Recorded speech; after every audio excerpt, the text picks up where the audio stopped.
Hello and welcome to Who Wore It Better, where I review Raw and SmackDown back to back and try and figure out which show won for the week. Well, Money in the Bank has come and gone. Big controversial ending people are still talking about right now. We'll get to that soon enough. We're already looking forward to the next pay-per-view they have, Super Showdown from Saudi Arabia. And much like with Crown Jewel, I've decided to abstain from watching or covering that show this time around.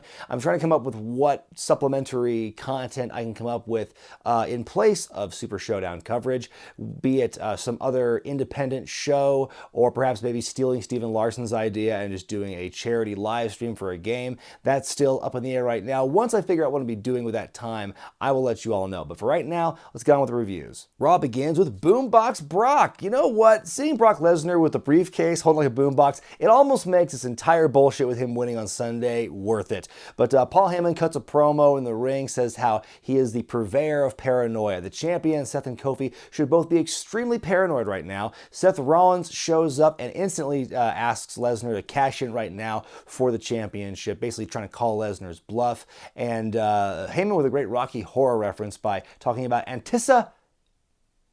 I love that little bit there. He then tries to rile Seth up by talking about his girlfriend, Becky Lynch. Heyman says, hey, what if Brock wants to fight Kofi instead of Seth Rollins? And sure enough, Kofi shows up because of the wild card rule and all that stuff. Kofi does what Seth does here and challenges Brock to cash in right away and leave this over with. And so then Heyman kind of balks on Brock's behalf, saying, well, you know, I know that you two are in action later tonight, but the Beast is still going to be lurking around with that briefcase. You just never know when he's going to strike. And that's pretty much where the segment ends. I really enjoyed the stuff by Kofi and Seth here. As soon as Seth came out, I knew that the first thing he should have done was to just come out right there and say, hey, why don't you cash in right now? Because it makes him and Kofi as well, when he did it, makes them both look very strong, not having to wait for Lesnar to do anything about that. So by coming at them right away, it makes both of them look very strong. And hey, Boombox Brock, I mean, what else needs to be said? A couple of backstage bits here. First, Sami Zayn pleading with Bobby Lashley to help him out in his match with Braun Strowman coming up.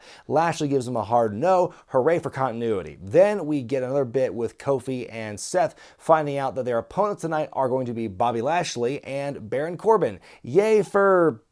Actually, you know what? Never mind. We get that Sami Zayn versus Braun Strowman match up next. Before the bell rings, though, Sami runs like hell and Braun chases him to the backstage area. A couple of times, we see Braun lock eyes with Bobby Lashley, who is his opponent for the Saudi Arabia show, but they don't lay a hand on each other. My favorite part about this is when Sami is selling on the ground and trying to run away as Bobby and Strowman are looking at each other, and Sami goes, Bobby, do something! Braun and Sami make their way back to the ring. Sami gets a little bit of a glimmer of hope as the bell rings, but Braun snuffs that out pretty quickly. Running power slam, Braun wins. You know, I feel bad for Sami, but on the other hand, just taking a step back, this whole segment, I like the fact they did something different with this. Kind of similar to what they did with Roman and Elias at Money in the Bank, kind of a skit within a match, or maybe it's the other way around, where it's, you know, the match itself is immaterial as opposed to the other storytelling they are trying to do, where you've got a nice little plug for the Braun and Bobby match for Saudi Arabia without them getting physical, and it's also done up in this way. It's like as this other match is going on, tying at loose ends between Braun and Sami. It's not a bad tactic. Lars Sullivan shows up next. He's supposed to have his first interview, breaking his silence for the first time since showing up on the main roster. They show a hype package detailing his path of destruction. Before he can actually speak, though, the Lucha House Party interrupts, and they just have some unfinished business from what happened on Sunday night. They get the jump on Lars early on, but Lars shrugs them off, beats them up anyway. The Lucha partiers manage to escape, and that sure was something. You know, I'm kind of sick of this formula they have for giants and hosses over the years, where it's like, you know, at first they're booked to be invincible killing machines, beating up all these jobbers and lower end talent for weeks and weeks. They get into some kind of like, tertiary, not really important kind of micro feud with somebody on the lower end of the spectrum, and they keep working their way up till they eventually get plopped into like a main event or upper mid card kind of thing, until they eventually, lose, and then kind of slowly go back down the mid card, and they're just beatable like everybody else.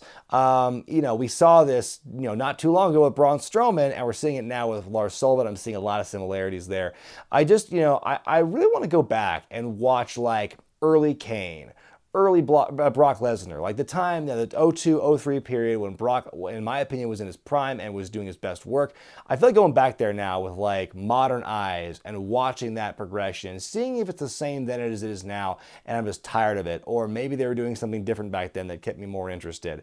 Because this whole path to me is just tired right now. Cesaro takes on Ricochet in one-on-one action. They finally managed to condense Cesaro's entrance into one basic theme. They got rid of the sirens and the 007 circles and the Sheamus theme, so now he's got his own gimmick now. He's his own man now. And so hopefully the theme will grow on me, by the way. It's a pretty good match, a very athletic work by both guys. Ricochet still looks good despite selling all the pain from Money in the Bank on Sunday. Cesaro wins with a neutralizer. Backstage, AJ Styles is being interviewed about Money in the Bank. He puts over Seth Rollins in a major way when Baron Corbin interrupts and says that you getting that title shot on Sunday was a slap in the face to guys like me. And AJ responds by slapping Baron Corbin in the face. And Corbin says, "You'll pay for that." He walks away, and it seems to me this is our, going to be a revisiting of that classic SmackDown rivalry from a couple of years ago. AJ Styles and Baron Corbin, can't wait. Roman Reigns is on Raw once again, third week in a row since being called to SmackDown. Oh, that wild card rule. You know, when they said in that first press release about the wild card rule, and they said, it was a one-time opportunity to show up to Raw. Maybe this means one-time opportunity per week. Roman is about to talk, but he's cut off by Shane McMahon. Shane says that he's done with The Miz and he's moving on to Roman Reigns for what he did to Mr. McMahon on SmackDown. Remember when he was there on SmackDown as a SmackDown superstar, punching out Vince McMahon? Those are the days. Anyway, Shane wants a piece of Roman, and a challenge is made for a match between the two of them in Saudi Arabia. And so Roman gets a parting shot in verbally before the segment is over. And oh, by the way, Drew McIntyre shows up next to Shane McMahon. So I guess Drew is the latest in Shane's revolving door of big baddies to watch his back. As long as he stays away from Corbin and Bobby Lashley, I'm good. Backstage, The Miz confronts Shane and Drew. He says that, Shane might be done with The Miz, but it's not the same way in reverse. Drew is standing in his way, though, and a match is imminent. We then get a match we should have had at the pay-per-view on Sunday as the Usos take on The Revival. Great work by all the guys here. The Revival win dirty after grabbing the tights on one of the Usos for the pinfall. It's nice to get a little validation after all the humiliation from the past few weeks. They also interrupt a backstage conversation between Alexa Bliss and Nikki Cross, celebrating their win and everything. Side note about that conversation, by the way, because it starts with, Alexa kind of berating Nikki for losing the Money in the Bank ladder match. But, several minutes before this, as they were tossing to break, they were showing Alexa and Nikki having a chat. And this one made it sound like it was the first time they'd seen each other all night. So what were they talking about the first time if Alexa waited until the second conversation to bring up Money in the Bank? This week's Firefly Funhouse is short but sweet. We actually get a second verse in the opening theme song this time around, and all Bray wants you to do is let him in. Come on, guys. Let him in. It's time now for a moment of bliss. Alexa comes out with normal Nikki, who I guess is just her running buddy now. I did appreciate and enjoy the interactions between these two throughout the segment where, Alexa was just constantly spooked by Nikki's presence. She'd look over and there she is and stuff. Really funny work between the two of those ladies there. Special guest for this segment is Becky Lynch. Alexa asks her what it's like to no longer be Becky Two Belts. But before she can answer, you can't have a moment of bliss without some good old-fashioned interruptions. And who shows up with the women's tag team champions, the Iconics? Yes, ladies, it's been too long. I've missed you. They talked some trash about Becky Lynch losing the SmackDown Women's Championship on Sunday. Becky with a very good point that Becky defended her titles more on one night than the Iconics had since WrestleMania. And then Lacey Evans interrupts, and now the blocking for this segment is just ridiculous. All these ladies on stage at once. Lacey says she's the reason that Becky is no longer of the two belts variety. There's a bit of an awkward pause before Becky starts talking. Becky runs down Lacey as well, making another very good point that she beat Lacey with half of her attention on Sunday. Then she challenges Lacey and the Iconics to a match. Nikki volunteers to be Becky's partner. Alexa is roped into it. She wants no part of it. She is in her gear this time at least. She takes her coffee with her, and the match is on. So it's officially a 6-woman tag team match, but of course Alexa's sitting at ringside drinking her coffee, not actually doing a damn thing in this matchup. This has to be some kind of running bet with the writers to see just how many different new and creative ways they can find to have Alexa not wrestle in a matchup.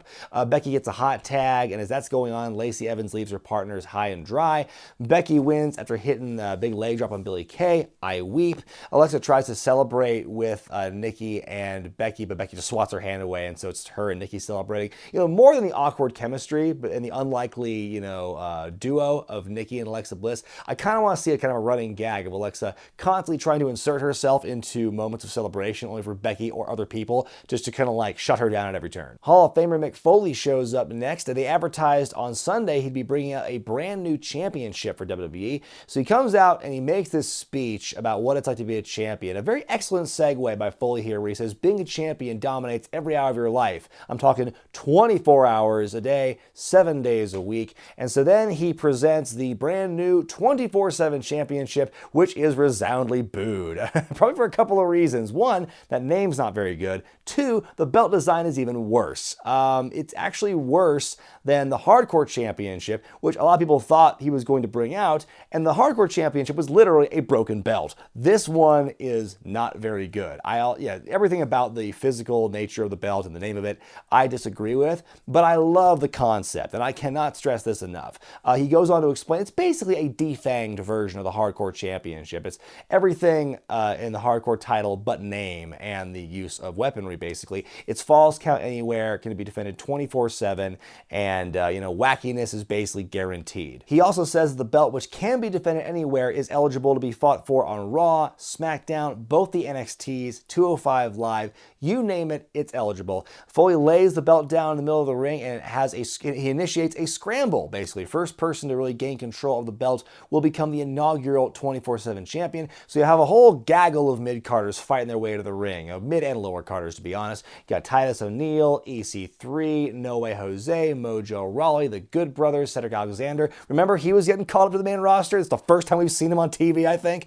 Eric Young, they're all fighting. How's no one just falling onto the belt? The people are, Mojo Rawley's literally there. He just fall over and land on the belt, and he's not doing it. They just keep fighting. Eventually, Titus O'Neil walks away with the belt, so he's the inaugural 24/7 champion. He doesn't celebrate for long, though, because Robert Roode attacks him from behind on the stage, rolls him up, and beats him. So now Robert Roode is the second 24/7 champion, and he runs away as all of those other wrestlers run after him. Now, some people are going to shit on this new championship, and I can understand why people are upset. This is, at its core, it just seems like another Band-Aid solution, kind of like the wild card rule and the Superstar Shake-Up before it. Just another kind of thing to shake things up, presumably, but ultimately it's not really very substantial. Also, the fact there are so many other championships on the main roster right now, this other one seems excessive. So I get that. And also, like I mentioned, the name of the belt and the look of the belt are both atrocious. I would have settled for like the wild card championship, or I'll just steal my friend Johnny Butabi's status update and say, just call it the hardcore title, because that's what it is. That being said, I am all for this championship. I have said for years that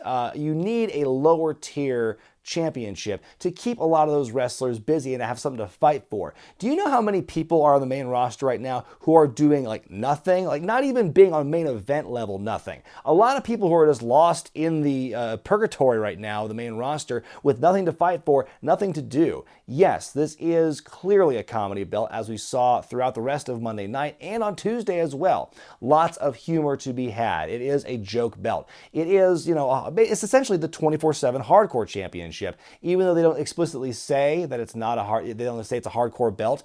People are worried that, you won't be able to do hardcore stuff. I don't agree with that, because, we have Extreme Rules matches and street fights in WWE, and those happen with some kind of regularity, so it's not like weapons can be totally banned. Also, when the hardcore championship was in the 24/7 era, that's when you had some of the wackiest shit going down with that belt. It was not a belt meant to be taken seriously. So I don't think we'll see much of that with the 24/7 championship either, but it's not like it's some revolutionary thing to say, we're going to have these falls count anywhere matches, but no weapons. And, and who's to say we're not going to see weapons used? We'll see some shit happening. I'm sure we're going to. Back in the day, the lower mid-carders had stuff to keep them busy. If they couldn't challenge for the IC title or above, you had the European title, the light heavyweight title, the hardcore title. This, to me, feels like another version of that. And I also like the fact that it can technically go across all these different brands. Maybe the logistics of NXT are different and difficult because of the fact that those shows are taped, but there's a possibility you could have things happen with the 24/7 champion going there. I'd like to see them come through on their word about that with the Women's Tag Team Championships first before going into the 24/7 title, but that's neither here nor there. Either way, I am all for the 24/7 title. I am all for wacky shit in my wrestling and in WWE. As long as they commit to it and make it entertaining, I am totally on board with this belt.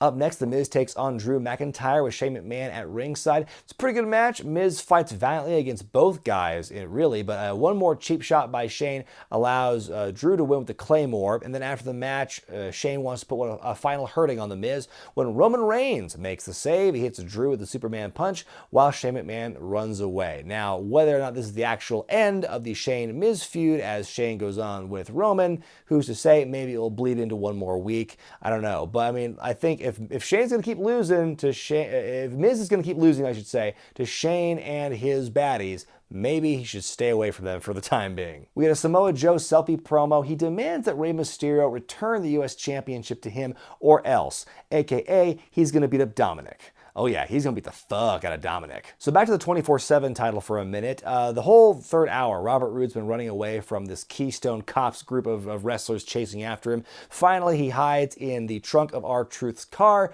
and once the threat is gone, he comes back out. He's going to ride shotgun, but wait, there's a referee in there. And boom, R-Truth with a cheap shot rolls up Robert Roode, and now R-Truth is the new 24/7 champion. He refers to it as the European Championship in his tweets. Like I said, it's a perfect lower tier title for people who aren't doing anything, and Truth escapes with the belt, and yeah, I'm loving this stuff, and I don't care what you say. For me, I love this. Main event time as the champs. Kofi Kingston and Seth Rollins take on Bobby Lashley and Baron Corbin. Not much to say about this match, kind of a lackluster end to the show. I'm just wondering, when did they announce that the match was no DQ? Did I miss that? Because at one point, Seth hits the baddies with a chair, and nothing happens, and Michael Cole says it's all legal. When was that the case? Kofi wins the match for his team after hitting Baron Corbin with Trouble in Paradise.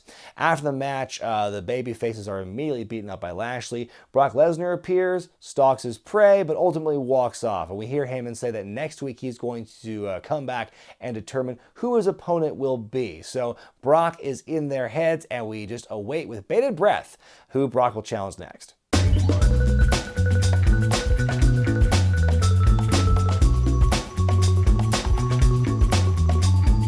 SmackDown begins with a backstage segment where Elias apologizes to Shane McMahon for his failure to beat Roman Reigns at Money in the Bank. And so he says he wants to be in Shane's corner in Saudi Arabia, but Shane says, no, but I will be in your corner tonight in the rematch with Roman Reigns because you need my help. Wow, that does not make Elias look good at all. After that, we go to the arena where Xavier Woods and Kofi Kingston celebrate the return of their friend Big E from his knee injury. There's a guy under a curtain, presumably Big E, but they pull it back and it's some other dude, and they make fun of his ashy knees. They tell him to get out of there, and now here's the real Big E. He's wearing a big-ass knee brace, and he's fresh off his tremendous run on Twitter since he's been out with injury, still pining for Becky Lynch's mom. Kevin Owens and Sami Zayn then interrupt. The New Day berate Sami and Kevin just storms off silently. I don't think he says a word in this promo thing, but I love the fact that Sami is now holding two microphones as he's cutting a promo on the New Day. That was pretty hysterical. Sami warns the New Day that their night will not end well. The New Day have a exclamation point on the promo to end things. It was a pretty entertaining way to bring Big E back into the fold and to also set things up for later the night. Backstage, R-Truth in a very bad disguise needs the help of his friend Carmella to avoid all the wrestlers who are gunning for him in his 24/7 championship, especially Drake Maverick with all his flyers. More on that later. It's the battle of the single names as Andrade takes on Ali. This was actually a really good match. Ali spends a lot of time getting beat up, but it ends with him getting a surprise roll-up victory on Andrade, which, considering Andrade is facing Finn Balor for the IC title at the Saudi Arabia show, for him to lose there, especially in that way, seems very on brand for the company. We then go to Mandy Rose versus Carmella, a bit of a follow-up to what happened in their story during the women's ladder match on Sunday. Carmella's joined by R-Truth R-Truth, who's all glammed up thanks to Carmella's fashion expertise, but is no less convincing as to who he really is. It's hard to be incognito when you're wearing the championship belt out there. The match does not go very long before all the wrestlers who are pining for R-Truth's championship run after him. R-Truth has got Carmella on piggyback, and they're running together out of the arena, which is pretty entertaining. Then we go to a backstage interview with Bayley, the new SmackDown Women's Champion, where she says she's done with all the hugs and all of her competition better be ready. Sami Zayn versus Kofi Kingston in non-title action up next. As Sami makes his entrance, we cut to the back and see Big E is selling his knee in a big way. He says it was Kevin Owens who beat him up and took him out of action. So Kofi has to go all on his own here against Sami. It's a pretty good match. Kofi wins handily with Trouble in Paradise, but the real story comes after the fact because Paul Heyman shows up on stage with the briefcase saying, Brock might be showing up, but as Kofi is distracted, a returning Dolph Ziggler shows up and beats the bejesus out of Kofi, even Pillmanizes him in the head and neck area with the steel chair. Ziggler's been gone for months. Every once in a while I'm wondering, I wonder when Ziggler's coming back. I wonder what the status with him is.